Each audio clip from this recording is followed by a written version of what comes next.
For our second talk, we have another Exellys consultant. This time it's Wim Schmitz.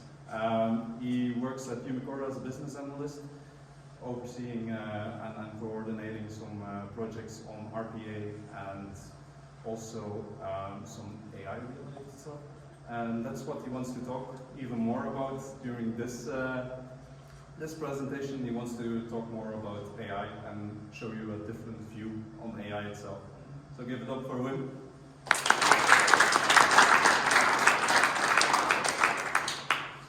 Hi everyone. I want to start by telling you a story. This is me.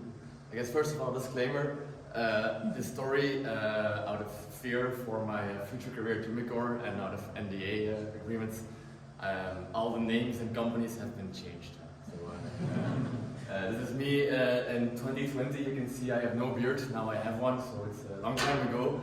And I recently started to work at Umicore as a business analyst.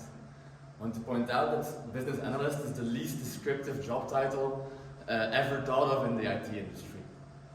But I was a business analyst, and my first project or my first role was business analyst or project coordinator of the RPA team. And in the RPA team, you would try to find repetitive administrative tasks and try to improve these processes. That was our original our team. What we were doing, and I was placed in that team as to think about these processes. And first of these processes, I want to talk about is timekeeping. And what is timekeeping? It is the tool that we use to track our timing on which business unit, which department we work on, so we can attribute costs. And timekeeping was an application that was built way before I was even born. And first of all, you start it up. It doesn't start. You can't access the server. So at the end of the time, it doesn't even work. When it does work, it shows how atrocious the UI is. And I think I spent like 2 hours or something every single month or every single week actually putting in those hours, which you can see on the screen right there. So yeah, the tool is just very, very bad. And then in our team now, not in our team, but a little bit more above our team is Chris, and Chris is the global digitalization manager at Umicore, which is even, if possible, even less descriptive of a job title than what I am. But Chris, he claims that he has a very, very good eye for all the IT processes, and he's claiming to be an innovator and a pioneer in the data and processes. And Chris says, let's take this tool on. Let's try to innovate, let's try to transform our company. And I found this Gartner report, and in the Gartner report it says that there is this scale-up, and it's an innovator. They have like a vision for a new future of time management. And the scale-up is called Watch. And Watch is a company, and he says, come on, let's do a sales meeting. So we jump into a call, and me and Chris and the people from Watch, the marketing department. What do they tell us? Well, they tell us that they have a cloud application which will perfectly integrate with all of our applications that we use through an API. Sure, and it also completely implements Web 3.0 through the IoT paradigm. So sure, that's all of them what they claim to be providing.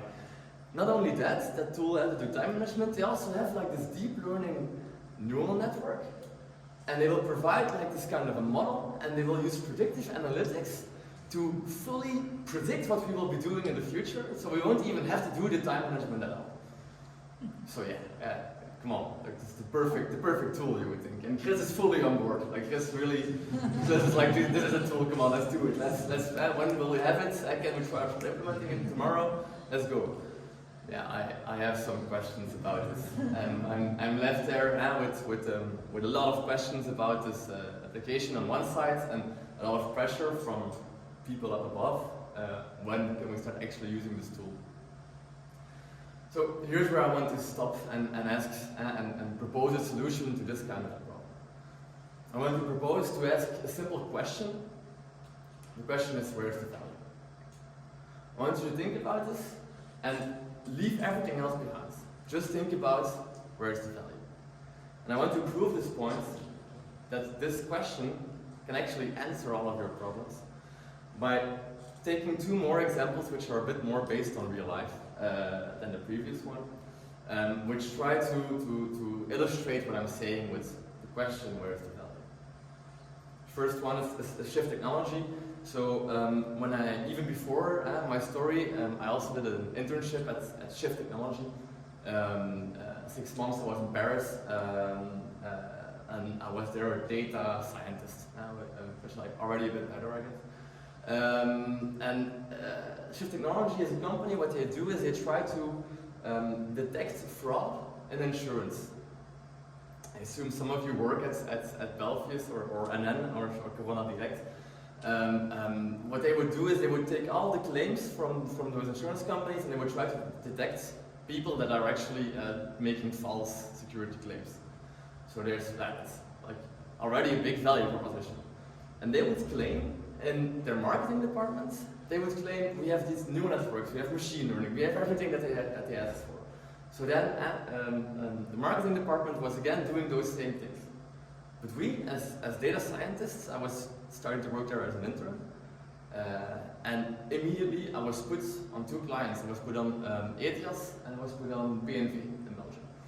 And every 3 or 2 months, you would have a meeting with the people that were actually doing the claims, actually handling these claims and trying to look for fraud. We were having these meetings with we as data scientists and them, the fraud detection people with a lot of business knowledge. And what we had developed the last 2 months before those meetings was almost never machine learning. No, we were just having, like Robin already explained, a very good data set where we could find a lot of trends just by looking at the data. And we could make these trends. They were mostly if and else rules. We had some machine learning, but mostly if and else rules. But it doesn't matter, because we had the meetings with those people and we had every single time we had a new list of scenarios which said like, with some examples, like this is maybe fraud. And then they say, oh yeah, wow, how did you come up with that? Well, we have good data. So then we started to put those models into scenarios into the dashboard, and they were thinking, wow, this is based on AI. But we were just bringing value in by having the data and trying to look for good fraud scenarios. So with that, I think that specific meeting, and these meetings between the business people and us as data scientists, was for me, or in my opinion at least, the key value proposition of Shift Technology. And I think that's what made Shift Technology one of the 25 first unicorns in France just a half a year ago. It's the first example where I'm looking at it a bit from the perspective of the software supplier side or the data supplier side. I want to also turn this around a bit and do a second example at Umicore. So after the RPA project, I also started to work in the business intelligence team. And in the business intelligence team, the question is quite simple, or what we're doing is quite simple. We just make use of data and host data. So building the data platform and then doing reporting based on it. And recently we also started to take on the topic of like going a bit further than reporting and doing a bit of predictive analytics. And so here I was mostly involved in several business units, but I'm most closely involved with the finance department. And in the finance department there was this person who was very Chris-like, and he said, let's try to predict for every invoice, predict when it will get paid. So it'll be very good for our collections team, because they will then be able to call the people for which our model predicts that the invoice will be paid late. So they call them to do, urge them to pay. This process is called dunning process. And then they have a second thing which will always be very useful. We can use that prediction in our treasury department to predict the cash flow in general of our company, which is cash is king, of course. So why not? So he wanted to have a model that predicts every single invoice payment day. So okay, we go to our consultancy company and we say, let's do that, and we get a budget, 30 days is fine. After 20 days of machine learning, we realize, yeah, we're not gonna get there. Like, there's the invoice payment dates is just way too noisy of a data set to predict. It's so much factors in there which we don't have in our data that we just and just general pure log based, is there's too complicated of a prediction to make. And at first we were afraid, like, damn, we've just thrown 20, 30 business days of our consulting company down the drain. But again, then I started to talk with the people from the collections team who were doing the dunning, and we started to talk with the treasury team who were doing the cash flow predictions. And we asked them, like, what would bring value to you? And the people from Dunning said, well, we can't call all our customers. We have like so many customers that we have to call each month that are already very late. So we want to prioritize. We want to prioritize better which companies to call first, which invoices to focus on, or which customers to focus on in our Dunning process. And then we asked the treasury team, like, what would your value be? And they said, right now, our cash flow prediction is based on taking the average amount of days paid late for all customers, and then putting it as a prediction for our next invoice. That's how we make the prediction of when will that invoice be paid. We just do the payment, due date, plus the average amount of days. So then we thought, like, okay, sure, let's take our model and let's try to apply that. So we just made the cash flow impact of an invoice, and we realized if we aggregate by customer, okay, we will not be exactly correct for every single invoice, but we will have a very good and very well working priority list of all the customers to cut first. So it's exactly what they want as we can give them right now already. Then we look at the treasury team. Well, we calculated the root mean squared error of our current model, which is often very wrong for single invoices. And then we calculated the root mean squared error of just taking the average. Turns out that we are much better than what they previously had. I can give you values, and also didn't want to put in text, so you have to trust me on it. But in essence, like, as soon as we started looking for what is the actual value of what we're trying to do, at that point, you're gonna find it. And you're not going to focus anymore on getting the predictions right or doing deep learning or what else. So these two examples, I hope I have illustrated my point enough of where is the value.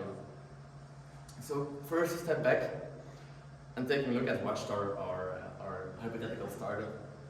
And I would look at this, and I would, if now I'm 2 years, I have a bit more experience, I would see these keywords, these buzzwords, and I would just completely forget all of those. And I would think about it. I would say, okay, probably have a modern UI. 2022 with the scale up, so probably have a modern UI. But probably also have quite good connectivity with our existing applications. Even I'm still scared how well it will work in practice. And they probably have a good dashboarding and reporting functionality. So we will integrate very well with our reporting. But I see the other things, and I see a lot of security risks. I see a very untransparent machine learning model, and I see privacy concerns. And I think to myself, if we actually would start implementing this tool in our tool sets, well, I would not only think that we're going the wrong way, I would advise him very strongly against that, but I would also be very scared to continue to work at Umicore, but feel like I'm being watched at every single point in time. So with that, I want to come to a conclusion, and let's say that you come to this kind of an example. I would suggest let the marketing company tell what they want. Let your manager or those people, those Chris's in the world, ask what they want. But you, as a business analyst, as a data scientist, as somebody who is actually responsible for implementing or designing a tool or designing a data flow, just ask yourself this question. What does the solution bring to the table? Do we have any benchmarks to which we can compare our tool to prove that we're doing better than before? And that's where we will find the value. Thanks.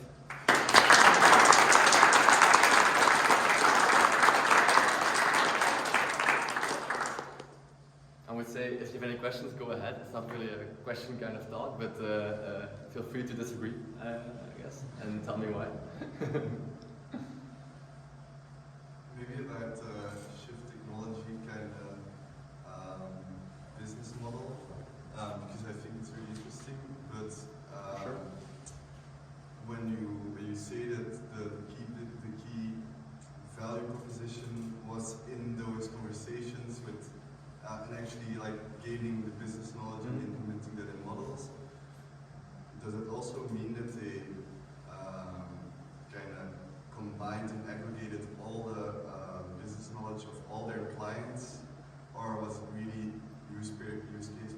Yeah. So as data scientists, we were very much in contact with our clients, and we really had a team. For example, there was a Belgian team for DNV, ETIAS, some other ones, Taxi, I think. But then on our side, and so internally, we would have a ton of meetings together to try to, for example, let's say we have a scenario that is done in France or is done in, I don't know, Africa or Japan. Then we would come back and have meetings. I think there was like weekly meetings or something where we had workshops to talk about cool models, to talk about things we did which brought value. So yeah, indeed, it's also a very important part. Yeah.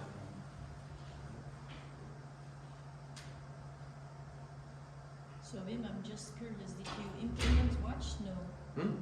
Did you implement Watch? No, we did not. And what was the solution for the case? Well, right now we're still using timekeeping. So yeah, so who knows. But good point that you made. Thanks. So with that, I guess finished. Not sure where the facilitator is. All right.